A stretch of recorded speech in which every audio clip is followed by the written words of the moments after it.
Straight ahead on CCX News, a lengthy discussion followed by a vote on the future of a Golden Valley school. See what changes are coming soon. Plus, summer is prime cycling time, and we'll have tips from a local cyclist to help prevent bicycle accidents. And later, jailed, then bailed. The arrest that had Crystal Police having trouble keeping a straight face. CCX News starts right now. Hello, everyone, and thanks for joining us. I'm Mike Johnson. And I'm Alexandra Renslow. A Golden Valley school gets the green light for expansion. It comes after months of careful consideration by the city and school district over traffic concerns, even as Golden Valley voters in the Hopkins School District overwhelmingly approved a referendum last fall. Space is at a premium for the nearly 800 K through 6th grade students at Meadowbrook. It's because we've already been growing. The students are here and we are on top of each other. The success of this neighborhood school, coupled with its great location off Highway 100, have made it an open enrollment hotspot, especially after an extra section of kindergarten and full-day kindergarten were added several years ago. It is a wonderful problem to have such a great school that kids want to go to. But your job is to figure out how this fits within our city, within our traffic. Concerns over traffic outside the school and green space were aired at Tuesday night's city council meeting. Hello, good evening. But the majority of the crowd came to support a school expansion, wearing yellow buttons that read, "Room to Learn." I was one of the 82% of voters in Golden Valley that supported this. I think it's really important to not forget that the voters support this. In the end, there you go, you guys got it, 5-0. 5 ayes. The council supported the expansion, paving the way for a 9-room addition. This is where the addition will be over, see the screen area? Construction on the addition north of the school will begin this spring. When it's complete, it will reunite the 3rd graders, now in separate wings of the school. And those concerns about traffic, especially around pickup times, could result in an extra turn lane or two around the school. We are so excited. But for now, this school is thrilled to get a little breathing room. It was a big wahoo and a phew. Yes, we're very glad. The addition will be complete in the fall of 2019, with some of the new space ready for move-in next winter. An update now on the construction of a new city hall and police station in New Hope. Contractors told the city council this week that they are on schedule with completion scheduled for next summer. The council approved $164,000 in additional expenses, and a big part of that is $76,000 to install piers under the foundation because of poor soils. Turns out the piers didn't have to go as deep as expected, so some of that money may be returned. The total price tag for the project is just under $15 million. Robbinsdale Brewery and Tap Room wants to transform into something slightly different. Wort Brewing is contemplating adding wine and hard cider to its beverage list. It would be a small addition, as Wort's main focus would continue to be beer. It also plans to expand its kitchen to slightly increase its food sales. Such an arrangement is rather unique and requires different licensing. In this case, if all of the licensing is approved, Wort would no longer be considered a tap room, but a brew pub. The arrival of spring means that more bicyclists will be on Northwest Metro roads and trails. It also means that cyclists need to develop good safety habits. We get more from Eric Nelson. Keep in mind, in the state of Minnesota, a bicycle has the same rights as an automobile to the road. In bike-obsessed Minnesota, spring is pedal power season. Cyclists are everywhere, eager to ride like the wind. But when you ride, stop at those stop signs and those intersections because they can be really dangerous. Also make sure your bike is safe and know the rules of the road. I had a collision last year, so it's even more important to me now this year that I've got a mirror on my bike. I typically have a light in the back. Just by having a blinky flashing light on the back of your bike, you're less likely to be hit by 73%. Pam SAYLER runs Trailhead Cycling in Champlin. She believes every cyclist should wear a helmet. Make sure that the buckles work properly. If the buckles do not work, or there are cracks in the foam, it's time to replace your helmet. SAYLER says that bike helmets should be replaced every 5 years. The UV rays from the sun deteriorate the resin that holds the foam together. And in an impact, that helmet's not going to have integrity anymore.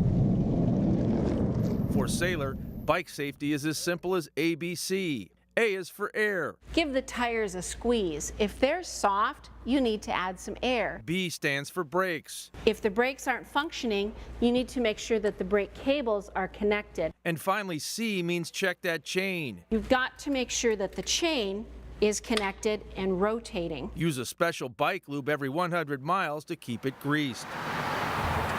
SAYLER also advises cyclists to ride with traffic and use hand signals to turn. This could cut down on two-wheel collisions with your four-wheel counterparts. Because cars are much bigger than bicycles, and in an impact, a car's always going to win. If you have a choice between riding alongside a busy highway or a trail, always choose the trail. There are plenty of good options like this one, a brand new bike path in Brooklyn Park alongside County Highway 81. I'm Eric Nelson, CCX News. Well, several major corporations have made the move to the North Metro recently, and North Hennepin Area Chamber of Commerce members got a chance to see why. The reasons include available land, access to freeways, and an educated workforce and economic development support. For Star Exhibits, which has a new headquarters along Highway 610, the move to Brooklyn Park made sense for several reasons. This location is working for us. All the construction, all the development going on around us is helping. This is a people business, you know, and without our people, we're really nothing. And this Brooklyn Park satisfies a lot of needs of our employees. In Maple Grove, you'll see a lot of work on the Arbor Lakes Business Park this summer. It includes the headquarters for a company that will bring 200 jobs to the area by next year. The familiar site will be back open again in Brooklyn Park. Mad Jack's Sports Cafe plans to reopen on Thursday. The restaurant closed in January, and community development officials say the current owners used to run the restaurant and are taking it over again. In the city of Robbinsdale, Wednesday is Wilbur Winkleman Day. The city council made the proclamation to honor the Robbinsdale School District's Teacher of the Year. Winkleman teaches 5th grade at Lakeview Elementary School in Robbinsdale, and every day Winkleman has his students say their classroom belief statement, which ends with students saying to do our personal best. He also conducts exit interviews with every student at the end of the year. One of his 5th graders told him, "You know, Mr. Winkleman, you tricked me into learning." Sounds like a pretty good teacher. Still ahead, a trip to Heritage Christian Academy to meet today's standout student. Plus, the race is on at the Lake Conference Track and Field Championships. The highlights later in sports. But first, a summer preview, perhaps. Temperatures in the 80s and rising humidity levels. We'll be right back.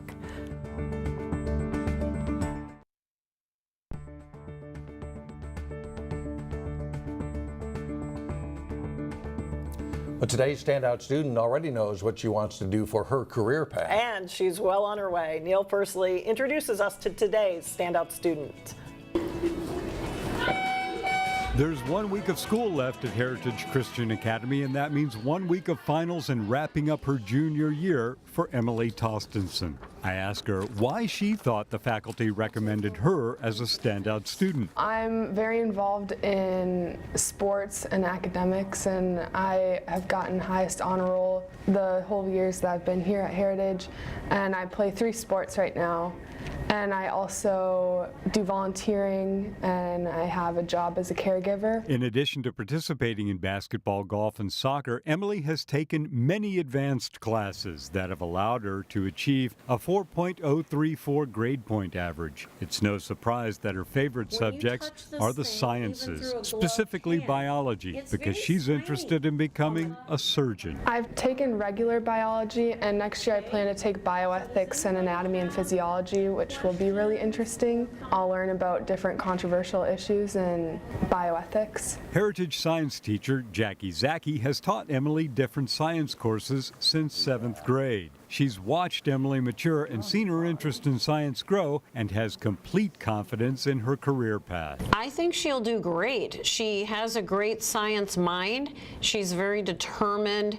She really enjoyed the dissections that we did in class, and she always wanted more of the anatomy and physiology. She's very self-motivated, and so I think she'll do great. As a senior next year, Emily plans to continue with 3 sports and maintain her rigorous academic workload.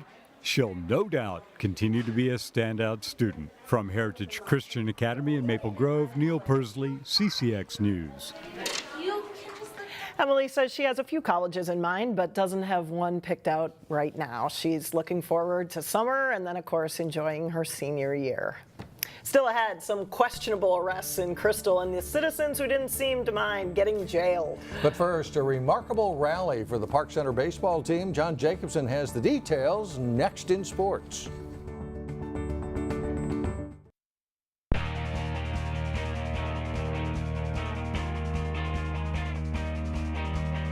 I'm John Jacobson with sports. With the state True Team meet set for Friday, host WAYZATA held some of its best competitors out of the Lake Conference track and field meet on Tuesday.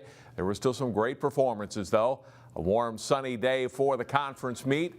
This is WAYZATA's Carissa Travis in the shot put. She wins with the best toss of 36 feet, 3 3/4 inches. Travis also wins the discus. Jacob Eku of Hopkins doesn't have his best here in the discus prelims, but comes through on the finals to win with a throw of 141 feet 7 inches. To the track and the boys 110 hurdle. The 2-man race, Darian Avascu of Eden Prairie edges Danny Welshins of WAYZATA for the top spot.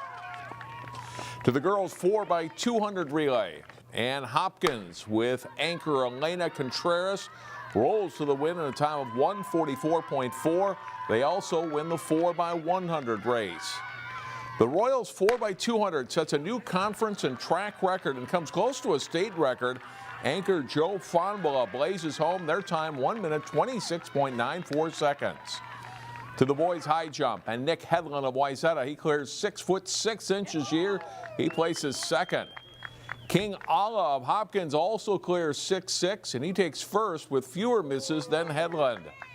And in the boys 400 meters, Edina's Admiral Setti takes the top spot with WAYZATA taking 4 of the next 5 places. As we check the team scores, WAYZATA wins the boys meet with 116 points. The next 3 are closely bunched. Hopkins is second, followed by Edina and Eden Prairie. Minnetonka takes the girls' title with 115.5 points. Edina is second with WAYZATA third, Eden Prairie fourth, and Hopkins in fifth. 6 of our local schools will compete at the Northwest Suburban Conference meet next Tuesday and Thursday at Maple Grove High School. The Park Center baseball team has scored conference wins over rivals Osseo and Maple Grove this spring. They may have saved their most satisfying win of the season, for Tuesday when they hosted Irondale. Bottom of the first inning, game tied at 1 when the Pirates' Jackson Dwyer singles to center to score Tanner Stein, and Park Center leads 2-1. Top of the third, the Knights put together a big inning. The bases loaded walk issued to Eric Osowski, scores Dan Foley to put the Knights ahead. Later in the third, Charlie SAYLER up, and he dumps a run-scoring single just over second base.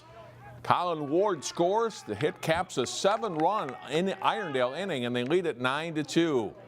In the 6th inning, they're up 11-4, looking for more. Max Strong will hit this one to the right center field gap. Nate Foley comes in to score, and it's 12-4 Knights. That's the score headed to the bottom of the 7th. Derek Dugas singles to left, brings Stein around for a run, and it's 12-6. Pirates still battling in the 7th. Mitch Myers grounder to second base. Bobbled here. That's Borey scores. That's 12-10. And with the bases loaded, Stein at the plate, and he unloads here, driving a ball to the fence in left center field. Dylan McKenzie scores, Sam Kill scores, and Meyer comes in as well on Stein's game-winning double. The Pirates scored 9 runs in the bottom of the 7th. They beat Irondale 13-12. Maple Grove's baseball team has resumed its winning ways after a couple of losses. They lit up the scoreboard Tuesday. The Crimson at Spring Lake Park. In the top of the third, Hayden Thompson leads off for Maple Grove. And the first pitch he gets is gone. A solo home run gives the Crimson a 3-1 lead. We go to the bottom of the fifth. Spring Lake Park rallies. Nathan Miller with a fly ball to the gap, scoring 2. Miller scores in a Crimson error, and the Panthers will later go up 4-3. Top of the sixth, Maple Grove puts the squeeze on, and check out the slide by Zachary Friedman. He's safe, and it's 4-all. And then the Crimson bats will come alive. 2 on for Thompson. He'll rip a shot to left field. The score, J.T. House and Dylan Peck, and it's 6-4 Crimson. Same inning, Nathan Martinson lines a hit up the middle. And this one will plate Curtis Haugen with a run. Maple Grove gets 8 runs in the sixth. They lead 11-4, go on to win by that score. They're playing Minnetonka Wednesday afternoon. It was a very short boys tennis season this spring. Section team tournaments are underway for local schools. Many of the teams we cover here on CCX are in Section 5AA, which had first-round matches Tuesday. Armstrong is the number 4 seed. They breezed past Minneapolis Henry. The news not as good for the other local squads. Champlin Park falls to Buffalo. Cooper eliminated by St. Michael Albertville. Park Center gives Rogers a battle, with the Pirates lose 4-3, and Osseo loses 6-1 to Irondale. The top 3 seeds, WAYZATA, Maple Grove, and Spring Lake Park, had a bye into Wednesday's quarterfinals. Those matches are taking place at the courts of the higher-seeded teams, and we'll have highlights of those Thursday, starting at 4 here on CCX News. That is all for sports. Mike and Alex, back to you. All right, thanks a lot, John. Up next, arrested for a good cause. Why some residents in Crystal didn't mind spending a few minutes in the slammer. And finally, police officers had a hard time keeping a straight face on Wednesday in the Crystal Police Department. Well, the annual Jail and Bail fundraiser brought both questionable charges and prominent citizens to the station. First up to turn himself in was Jim Olmsted, the owner of Olmsted's Fresh Market. The judge charged Olmsted with harassing produce and let him go with a $100 fine.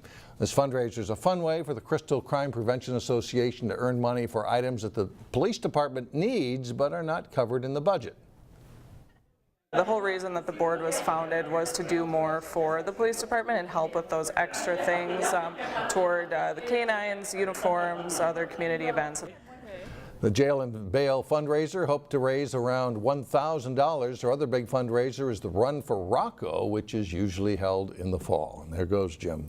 Turns out, though, Jim's a repeat offender and a very good sport. He was nabbed a couple years ago for squeezing the toilet paper in the store, and yes, they did find the keys to the handcuffs to let him go after paying his fine. Fine. He's got a grocery store to run. Yeah, so. that's right. That'll do it. That's it for now. Thanks for joining us, everyone. We will see you back here again on Thursday, starting at 4 o'clock.